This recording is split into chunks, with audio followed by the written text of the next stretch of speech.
السلام عليكم ورحمة الله وبركاته. الحمد لله الحمد لله وكفى وسلام على عباده الذين اصطفى. أما بعد، فقد قال الله تعالى في القرآن الكريم: لتجدن أشد الناس عداوة للذين آمنوا اليهود والذين أشركوا. وقال رسول الله صلى الله عليه وسلم: ما خلا يهودي قط بمسلم إلا حدث نفسه بقتله. صدق الله العظيم وصدق رسوله النبي الكريم. অধ্যকার জামিয়ার আয়োজিত অনুষ্ঠানের সম্মানিত সভাপতি, বিজ্ঞ বিচারক মণ্ডলী, সুদক্ষ পরিচালক, প্রিয় উপস্থাপক ও বাংলার দূর দূরান্ত থেকে আগত 1000 এলএম পিপাসিত ছাত্র ভাইয়েরা, সকলকেই জানাই আমার অন্তরের অন্তঃস্থল থেকে লাল গোলাপের শুভেচ্ছা ও অভিনন্দন। আজ আমাকে যে বিষয়টি নির্ধারণ করে দেওয়া হয়েছে তা হলো ইহুদিবাদী আগ্রাসনে ছিন্ন ভিন্ন উম্মাহ ও আমাদের করণীয়। আল্লাহ তাআলা তৌফিক দান করলে এ বিষয়ে দু একটি কথা বলার প্রয়াস চালাবো ইনশাআল্লাহুল আজিজ।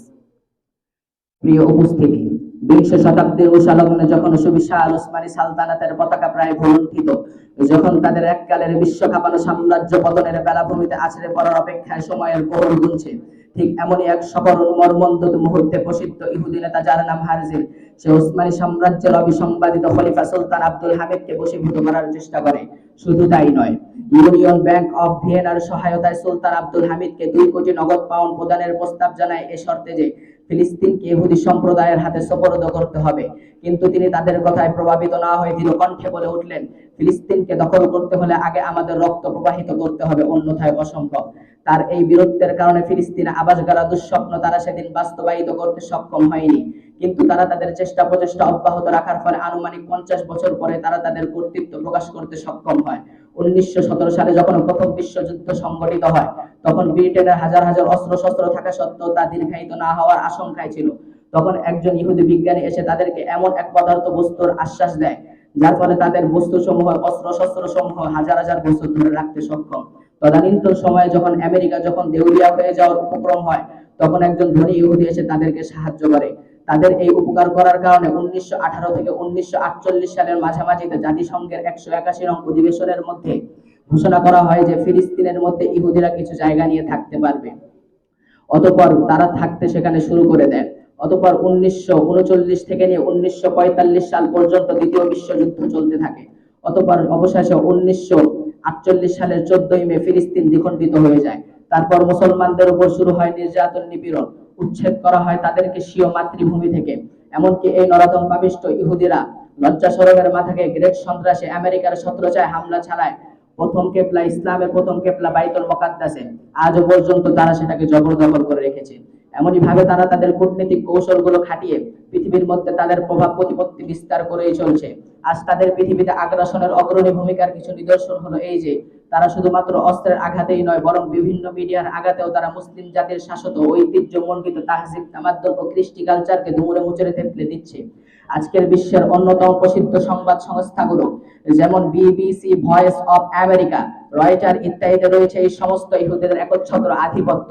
আজকের তথাকথিত উন্নত সংস্কৃতির নামে অধঃপতনের অন্যতম মাধ্যম ডিশ ও অ্যান্টেনার পিছনেও রয়েছে জায়নবাদী ষড়যন্ত্রের কালো হাতের ছোঁয়া। এমনই ভাবে টিভি, রেডিও ইত্যাদিতে অশ্লীল ও রুচি বিকৃত অনুষ্ঠান সমূহের মাধ্যমে মুসলমানদের নৈতিক চরিত্র ধ্বংস করতেও এরা সদা সক্রিয় রয়েছে। কিন্তু অত্যন্ত চরম ও আফসোসের বিষয় হলো, আজ সেই ইহুদিদের সাথে আমরা বন্ধুত্ব স্থাপন করতে ব্যস্ত। যে মিশর ছিল একদিন ইহুদিদের মহাত্রাস, যে সিরিয়া ছিল একদিন ইহুদিদের মহা আতঙ্ক, সেই মিশর, সিরিয়া, জর্ডান ও সৌদি অন্যান্য আরব রাষ্ট্রগুলো আজ মুসলিমদের সাথে চরম গাদ্দারি করে আমেরিকার পা চাচ্ছে। এমনই ভাবে বিভিন্ন মুসলিম রাষ্ট্রসমূহের প্রেসিডেন্টের শয্যাসঙ্গনী হচ্ছে আজকের এই সুন্দরী ইহুদি রমণীরা। তাই আজ বলতে হয়, হারজিল এবং ইহুদিদের স্বপ্ন পূরণ হয়েছে, কেননা তারা আমাদের মাঝে ভিন্নতা সৃষ্টি করতে পেরেছে, যার জ্বলন্ত প্রমাণ হলো আজকের ফিলিস্তিন। আজকের ফিলিস্তিনের মধ্যে লক্ষ লক্ষ শিশুকে, লক্ষ লক্ষ মানুষ, মুসলমানদেরকে হত্যা করা হচ্ছে, কিন্তু সারা পৃথিবীতে শুধু তামাশাই দেখছে। সুতরাং প্রিয় মুসলমানগণ, আমাদের জন্য সর্বপ্রথম করণীয় হলো কোরআন সুন্নাহর পূর্ণাঙ্গ অনুসরণ অনুকরণ করতে হবে। সমস্ত বিশ্ব মুসলিম রাষ্ট্রসমূহকে এক ও অভিন্ন হতে হবে। সমগ্র বিশ্ব মুসলিম রাষ্ট্রসমূহের এক অভিন্ন অত্যাধুনিক একটি আন্তর্জাতিক সংবাদ সংস্থা প্রতিষ্ঠা করতে হবে। বিশ্ব মুসলিম রাষ্ট্রসমূহের সমন্বয়ে একটি কার্যকারী জাতিসংঘ প্রতিষ্ঠা করতে হবে। এই সমস্ত করণীয়গুলো যদি আমরা পালন করতে পারি, তাহলে ইহুদিদেরকে প্রতিহত করা, ইসলামকে কায়েম করা, স্বীয় মুসলিম ভাইদেরকে রক্ষা করা সম্ভব। প্রিয় উপস্থিতি, আমাদের তো এটা ভুলে গেলে চলবে না। এরা তো সেই ইহুদি জাতি যাদেরকে কোরআনের সূরাতুল মায়েদার ৮২ নম্বর আয়াতের মধ্যে আমাদের শত্রু বলে আখ্যায়িত করা হয়েছে। এরা তো সেই ইহুদি জাতি যাদেরকে তারিখে বাগদাদের ৮ নম্বর খণ্ডে ৩১৬ নম্বর পৃষ্ঠায় যাদের অনিষ্টের ব্যাপারে আমাদেরকে সাবধান করা হয়েছে। এরা তো সেই ইহুদি জাতি যাদেরকে সূরাতুল আহজাবের ৬১ নম্বর আয়াতের মধ্যে চির অভিশপ্ত বলে আখ্যায়িত করা হয়েছে। এমনি ভাবে সূরাতুল হুদের ৯৯ নম্বর আয়াতের মধ্যে, এমনি ভাবে সূরাতুল মায়েদার ৫১ নম্বর আয়াতের মধ্যে তাদেরকে চির অভিসম্পাদিত বলা হয়েছে।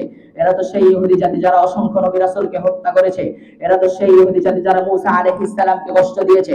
এরা তো সেই ইহুদি জাতি যারা দাউদ আলাইহিস সালামের কথা না মেনে বানর হয়েছে। এরা তো সেই ইহুদি জাতি যারা জাকারিয়া আলাইহিস সালামকে গাছের মধ্যে রেখে কর্তন করেছে। এরা তো সেই ইহুদি জাতি যারা ইসলামের প্রথম কিবলা বাইতুল মুকাদ্দাস আক্রমণ করেছে। এরা তো সেই ইহুদি জাতি যারা আমাদের রাহমাতুল লিল আলামিনকে হত্যা করার ষড়যন্ত্র করেছে। এরা তো সেই ইহুদি জাতি যারা হেবরন জামে মসজিদের মধ্যে ধরে ৬৩ জন ধর্মপ্রাণ মুসলমানদেরকে হত্যা করেছে। এরা তো সেই ইহুদি জাতি যারা আজ পর্যন্ত ফিলিস্তিনের বুকের মধ্যে থেকে লক্ষ লক্ষ মুসলমান ভাইদের জানকে তারা ধুলোর সাথে মিশিয়ে দিচ্ছে। সুতরাং এখন আর বসে থাকলে চলবে না হে মুসলমান, এখন জাগার সময় হয়েছে। সুতরাং তার জন্য সর্বপ্রথম করণীয় হলো, ফিলিস্তিনের কোন মুসলমান যখন মৃত্যুবরণ করবে, এ মুসলিম তোমাকে এটা বিশ্বাস করতে হবে সেই মুসলমান আমার ভাই ছিল। ফিলিস্তিনের কোন মুসলমানের গায়ে যে বুলেট বিদ্ধ হয়, তখন তোমাকে এটা বিশ্বাস করতে হবে সেই বুলেট আমার গায়ে বিদ্ধ হয়েছে। শুধু ফিলিস্তিন নয়, কাশ্মীর, গুজরাট এবং ইহুদিদের যতগুলো দেশ আছে, সেই সমস্ত দেশের মধ্যে থেকেও যদি কোনো মুসলমান নারী নিহত হয়, তোমাকে এটা বিশ্বাস করতে হবে সেই নারী হয় আমার মা নয় আমার বোন ছিল। শুধু ফিলিস্তিন নয়, সারা জাহানের মধ্য থেকে কোনো মুসলমানের মধ্য থেকে যদি কেউ, অথবা এই প্রাণের বাংলার জমিনের মধ্য থেকে যদি কোনো মুসলমানের বিবিধিকা দংশনের যদি পর্যন্ত আঘাত হয়, তোমাকে এটা বিশ্বাস করতে আমার কলবের মধ্যে দগ্ধের দিন বিদ্ধ হয়েছে। এই সমস্ত বিশ্বাস যদি আকীদা যদি তুমি হৃদয়ের মধ্যে পালন করতে পারো, এমন ভাবে কোরআন সুন্নাহ অনুসরণ যদি করতে পারো, ইসলামকে কায়েম করা, স্বীয় মুসলমান ভাইদেরকে রক্ষা করা, স্বীয় শত্রু বিরোধীদেরকে প্রতিহত করা সম্ভব হবে। অন্যথায় এই পৃথিবীর মধ্যে থেকে নিগৃহীত, অত্যাচারিত, অপীড়িত, উৎপীড়িত হয়ে ধরতে হবে। কথা বলুন ঠিক কিনা? ওয়া আখির দাওয়ানা আলহামদুলিল্লাহি রাব্বিল আলামিন। মাশাআল্লাহ।